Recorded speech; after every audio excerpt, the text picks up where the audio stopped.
Olá, sejam bem-vindos mais uma vez para darmos continuidade ao nosso estudo do livro do Gênesis. Que bom que vocês estão apreciando, estão gostando e estão participando desse estudo. Enquanto eu vou fazendo esses agradecimentos, eu convido a você a ir se preparando. Pega a sua Bíblia para darmos continuidade nesse estudo. Hoje no capítulo do Gênesis, capítulo 19 de Gênesis. Capítulo 19, versículos de 1 a 38. Tá? E como eu estava dizendo, eu agradeço a vocês que acompanham esse canal, que acompanham esse estudo bíblico de maneira simples, mas séria ao mesmo tempo, né? Passando o conhecimento que a gente tem para vocês. Isso é muito importante. O importante é passar o conhecimento. Conhecimento a gente não guardamos para nós mesmos. É para ser transmitido, né? De maneira simples, de maneira que todos possam compreender, né, esse estudo. E nós já avançamos. Nós já estamos no capítulo 19 de Gênesis. Olha só quanto progresso nós fizemos. E avançando desses capítulos da Sagrada Escritura, nós vamos tendo conhecimento, nós vamos conhecendo cada vez mais o Deus único, o Deus que nos é revelado, o Deus que nos foi revelado e também por Jesus Cristo, né? Principalmente por Jesus Cristo, que revelou esse Deus para cada um de nós. Então abra a sua Bíblia e vamos começar o estudo. A leitura é um pouco longa, porque é do versículo 1 ao 38 do capítulo 19. Tá bom? Vai divulgando, vai recomendando esse estudo, se você achar interessante, para outras pessoas. Deixe sempre um joinha no canal. Se você não se inscreveu, ainda dá tempo de se inscrever, para que nós possamos continuar com o nosso trabalho, com o nosso estudo bíblico, ok? Podemos começar então? Vamos lá? Capítulo 19, versículos de 1 a 38 do Gênesis. Comecemos então a nossa leitura e na sequência o estudo deste capítulo. Pela tarde, chegaram os dois anjos a Sodoma. Ló, que estava assentado à porta da cidade, ao vê-los, levantou-se e foi-lhes ao encontro e prostrou-se com o rosto por terra. Meus senhores, disse-lhes ele, vinde, peço-vos, para a casa de vosso servo, e passai nela a noite. Lavareis os pés, e amanhã cedo continuareis vosso caminho. Não, responderam eles, passaremos a noite na praça. Mas Ló insistiu tanto com eles que concordaram e entraram em sua casa. Ló preparou-lhes um banquete, mandou cozer pães sem fermento, e eles comeram. Mas antes que se tivessem deitado, eis que os homens da cidade, os homens de Sodoma, se agruparam em torno da casa, desde os jovens até os velhos, toda a população. E chamaram Ló, onde então disseram-lhe, os homens que entraram esta noite em tua casa, conduze-os a nós para que os conheçamos. Saiu Ló a ter com eles, no limiar da casa, fechou a porta atrás de si, e disse-lhes, suplico-vos, meus irmãos, não cometais este crime. Ouvi, tenho duas filhas que são ainda virgens. Eu vou-las trarei e farei delas o que quiserdes. Mas não façais nada a estes homens, porque se acolheram à sombra de meu teto. Eles responderam: retira-te daí. E acrescentaram: eis um indivíduo que não passa de um estrangeiro no meio de nós, e se alvora em juiz. Pois bem, verás como te havemos de tratar, pior do que a eles. E empurrando Ló com violência, avançaram para quebrar a porta. Mas os dois viajantes estenderam a mão e, tomando Ló para dentro de casa, fecharam de novo a porta. E feriram de cegueira os homens que estavam fora, jovens e velhos, que se esforçavam em vão por reencontrar a porta. Os dois homens disseram a Ló: tens ainda aqui alguns dos teus genros ou filhas, todos os que são teus parentes na cidade, faze-os sair deste lugar, porque vamos destruir este lugar, visto que o clamor que se eleva dos seus habitantes é enorme diante do Senhor, o qual nos enviou para exterminá-los. Saiu Ló, pois, para falar a seus genros, que tinham desposado suas filhas. Levantai-vos, disse-lhes, saí daqui, porque o Senhor vai destruir a cidade. Mas seus genros julgaram que ele gracejava.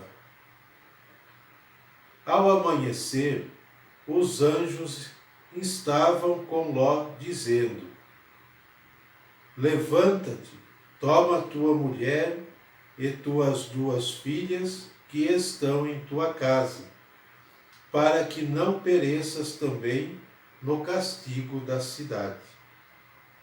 E como ele demorasse, aqueles homens tomaram pela mão a ele e a sua mulher e as suas 2 filhas, porque o Senhor queria salvá-los, e o levaram para fora da cidade.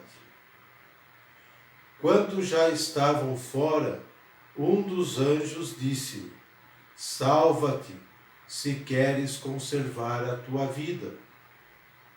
Não olhes para trás, e não te detenhas em parte alguma da planície, mas foge para a montanha, senão perecerás. Ló disse-lhes: ó não, Senhor, já que vosso servo encontrou graça diante de vós, e usastes comigo de grande bondade, conservando minha vida, vede, eu não posso me salvar na montanha, porque o flagelo me atingiria antes e eu morreria. Eis uma cidade bem perto, onde posso abrigar-me. É uma cidade pequena, e eu poderei refugiar-me nela. Permiti que o faça. Ela é pequena, e terei a vida salva.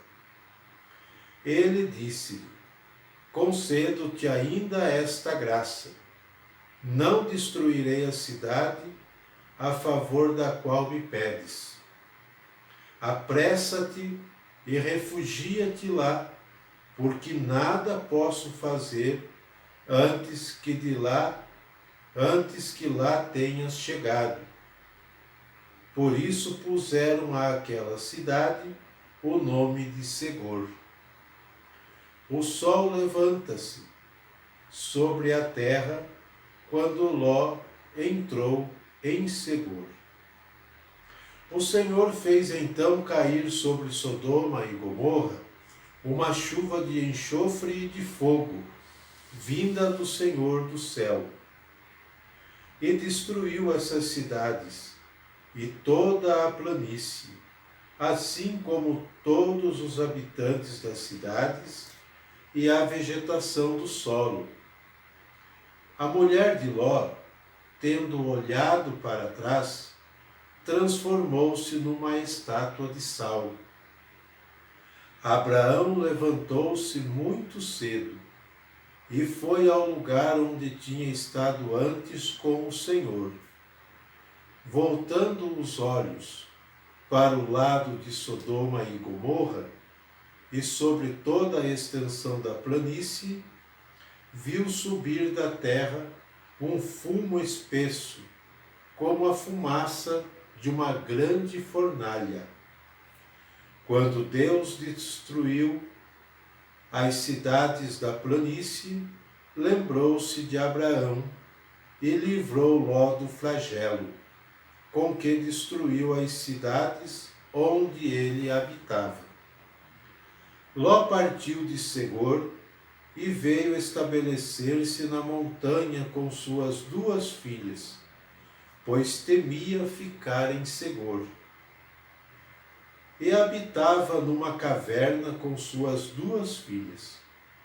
A mais velha disse à mais nova: Nosso pai está velho, e não há homem algum na região com quem nos possamos unir, segundo o costume universal. Vem, embriaguemos nosso pai e durmamos com ele, para que possamos nos assegurar uma posteridade. Elas fizeram, pois, o seu pai beber vinho naquela noite. Então a mais velha entrou e dormiu com ele. Ele, porém, nada notou, nem quando ela se aproximou dele, nem quando se levantou. No dia seguinte, disse ela à sua irmã mais nova: Dormi ontem com meu pai. Façamo-lo beber vinho ainda mais uma vez esta noite, e dormirás com ele, para nos assegurarmos uma posteridade. Também naquela noite embriagaram seu pai, e a mais nova dormiu com ele, sem que ele o percebesse, nem quando ela se aproximou, nem quando se levantou. Assim as 2 filhas de Ló conceberam de seu pai. A mais velha deu à luz um filho, ao qual pôs o nome de Moabe. Este é o pai dos moabitas, que vivem ainda hoje. A mais nova teve também um filho, ao qual chamou Ben-Amim. Este é o pai dos amonitas, que vivem ainda hoje. Essa é a leitura do capítulo 19. É um pouco extensa e também um pouco forte, no qual nós precisamos entender que, já no início eu quero dizer isso, também no meio do estudo vou repetir novamente, não podemos ler este texto com uma leitura literal, e sim tentar entender o porquê o autor sagrado escreveu esse texto, ok? Vamos lá. O que o texto diz para nós? Dos versículos de 1 a 11, temos a chegada dos 2 anjos, dos 2 homens, a Sodoma. Mas por que 2? Não eram 3? Eram 3 homens que visitaram Abraão e depois partiram em direção a Sodoma, certo? No capítulo anterior vimos isso. Muito bem. Se você conferir o versículo 22 do capítulo 18, aí da sua Bíblia, você vai notar o que aconteceu. Versículo 22. Os homens partiram, pois, na direção de Sodoma, enquanto Abraão ficou em presença do Senhor. Então, dos 3, 2 partiram. Então, assim, vai se confirmando a tese e aquele quadro que eu falei para vocês de Rublev. Se você ainda não procurou na internet, pesquise o quadro que fala da Santíssima Trindade de Rublev. Se você tem essa curiosidade em conhecer, é uma pintura muito, muito interessante que Rublev faz desses 3 homens visitando Abraão. E nós vimos que 2 partiram para Sodoma, mas um ficou. E diz que Abraão ficou em presença do Senhor enquanto esses homens partiram, como nós conferimos na nossa Bíblia. É interessante isso. Eu sei que, como eu disse no início, esse estudo da Sagrada Escritura não está ligado, podemos dizer assim, a determinada religião. Eu tenho a minha fé, sou católico. Mas aqui é um estudo teológico da Sagrada Escritura, o qual abrange para quem quer conhecer, católicos ou não, tá bom? Isso é muito importante, para que a gente possa ter o conhecimento da Sagrada Escritura, ok? Então, o tema da Trindade que eu falei cabe mais aos católicos, aqueles que professam a fé católica, e aqueles que se interessam por pesquisar também não há nada demais para conhecimento. Tá ok? Continuando. Então, os homens partiram e Abraão ficou em presença do Senhor. Ló, ao avistá-lo, saiu ao encontro e prostrou-se. Mesmo gesto feito por Abraão. Prostrar é deitar com o rosto por terra, em sinal de adoração. Então aqui Ló repete o gesto de Abraão. Também insiste para que fique em sua casa. O zelo por acolher bem é repetido também por Ló, que é um costume deste povo. Tá? O texto diz que antes de se deitarem, os homens da cidade se colocaram à porta de Ló, tanto jovens como velhos e toda a população. Nós vimos isso na leitura que acabamos de fazer. Por quê? Eles eram perversos. A cidade de Sodoma e Gomorra vivia uma perversão total. Eles eram perversos. Exigiam que Ló conduzissem seus hóspedes para que eles conhecessem. Ou seja, falando em linguagem clara desse estudo, queriam ter relações com os visitantes. Essa era a atitude do povo de Sodoma e Gomorra. Por isso eram perversos. Eles tinham relação entre si e com todos, e com aqueles que visitavam a cidade, consentida ou forçada. Por isso era uma perversão total a cidade de Sodoma e Gomorra.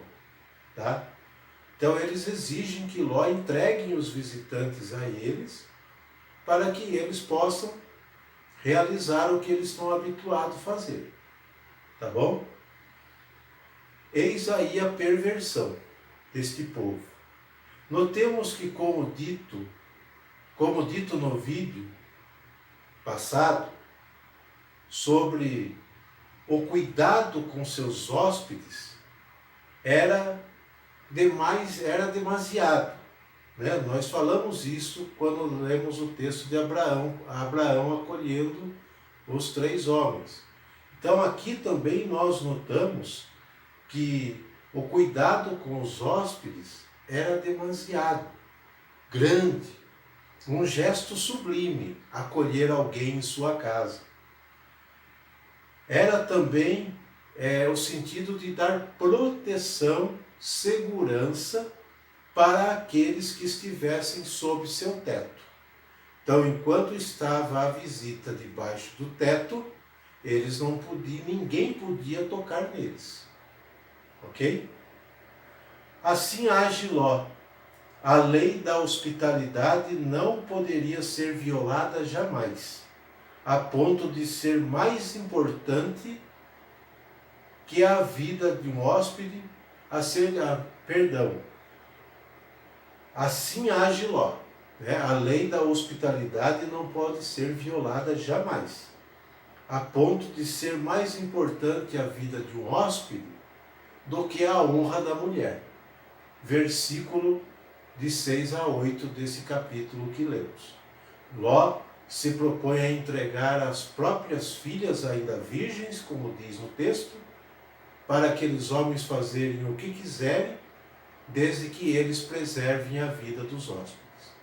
Para vocês notarem como era a cultura do acolhimento naquela época, para aquele povo. Tá? Mas este texto tem por finalidade descrever com imagens em que consistia propriamente o pecado, ou os pecados de Sodoma. Era a perversão sexual daquela cidade. Está no versículo 5 do capítulo 19. Era uma perversão sexual muito grande daquele povo.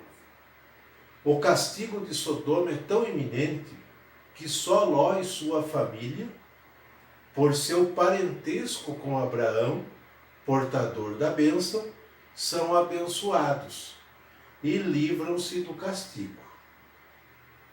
Na sequência do relato, diz que Ló, estando salvo, Sodoma e Gomorra é destruída por fogo e enxofre, como nós também prestamos atenção. O eixo central é a destruição das cidades. Porém, os especialistas e estudiosos denominam como uma etiologia, isto é, um relato ou uma lenda popular que procura explicar a origem de algum fenômeno do qual não se tem um conhecimento científico. Tá? Então, eis a origem do relato, tá bom? Para a gente poder entender. Por isso eu disse no início, não podemos ler o texto literalmente, ao pé da letra, tá? Porque tudo tem um sentido no que está escrito aqui. Com relação à geografia do lugar em que se habita, em que se ambienta a narração, é tremendamente um ambiente árido e desértico. Estamos nas imediações do Mar Morto, no extremo sul do deserto de Judá, lugar que recebe a influência das contínuas emanações salinas do Mar Morto. Ali não brota erva, não existe vida e o calor é insuportável. Então é uma região extremamente seca, aonde se dá a narração desse texto. Mas o relato, ou etiologia, tem uma finalidade pedagógica. Aqui está o X da questão. Tudo isso escrito tem uma função pedagógica. Trata-se provavelmente de um julgamento moral que a comunidade faz contra as infrações que são consideradas graves para a vida do povo, que é a perversão sexual. Então o texto tem um sentido, fazer uma correção nos erros graves do povo. Aqui, a perversão sexual que toma conta do povo. Não se deve ler esse texto de forma literal, isto é, que tenham verdadeiramente existido tantas cidades cujo pecado atraiu essa forma tão violenta de reação divina. Deus não quer a morte do pecador. mas que se converta e viva. Deus jamais vai matar alguém por causa do pecado. Deus jamais vai destruir alguém por causa do pecado, porque Ele é o Deus da vida. Por isso não podemos ler de forma literal esse texto. Isso aqui é uma forma pedagógica de corrigir o erro, como nós vimos aqui. Tá? Esta é a forma como o povo ia pouco a pouco formando sua consciência. Acontece também algo com a mulher de Ló, transformada em estátua de sal, só porque em sua fuga olhou para trás. Versículo 26. Aqui trata-se de mais um fenômeno que o vento, naquela região, que o vento produz sobre os frágeis montículos de areia, modela-os tão perfeitamente o vento, que a distância dá a impressão de serem pessoas estáticas, como que petrificadas. É um fenômeno daquela região.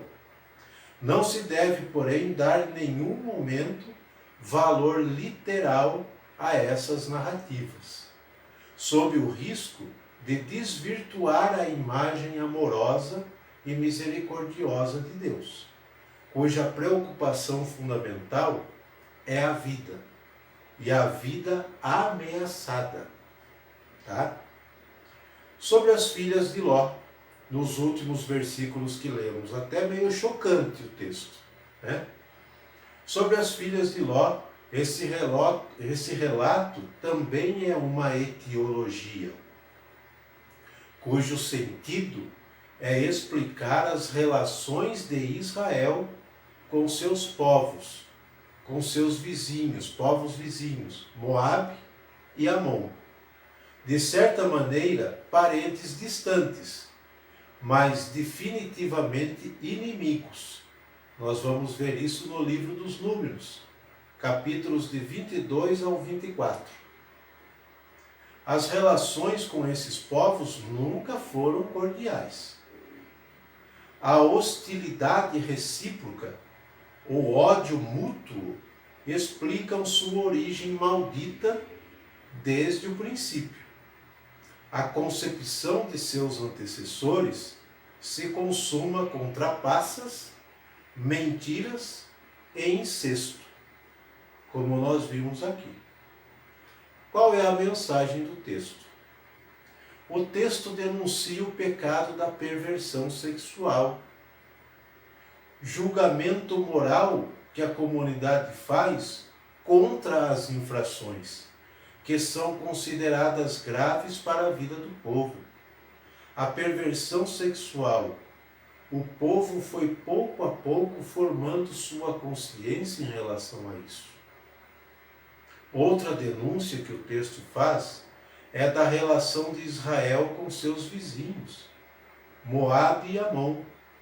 Por detrás de tanta hostilidade, ódio entre esses povos, tem um passado, uma origem maldita de seus antecessores, que se consuma através de muitas trapaças, mentiras e incesto. Mas uma denúncia de pecado que não deve ser imitada. Tá? E entender que Deus é o Deus da vida. Ele não destrói ninguém. Não é o exterminador. Deus não é o exterminador, mas é amor, misericórdia.